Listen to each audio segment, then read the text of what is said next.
Controller drift can be frustrating while playing Fortnite, but there are several methods to help reduce or fix the issue. Follow these steps to address controller drift effectively.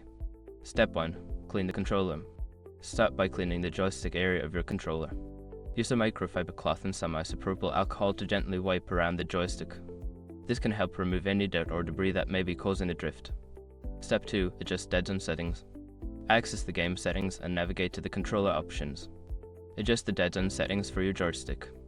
Increasing the dead zone can help reduce the sensitivity of the joystick, minimizing the effects of drift. Step 3. Update controller firmware. Check if your controller has any available firmware updates. Connect your controller to your console or PC and follow the manufacturer's instructions to update it.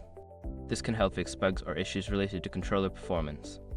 Step 4. Reset controller settings. If the problem persists, consider resetting your controller settings to default. This can often resolve any configuration issues that may be contributing to the drift.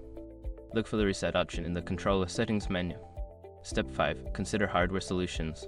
If none of the above steps work, it may be time to consider hardware solutions. This could involve replacing the joystick module or investing in a new controller. Research options that suit your gaming needs and budget. By following these steps, you can effectively address controller drift and enhance your gaming experience in Fortnite. Remember to regularly maintain your controller to prevent future issues.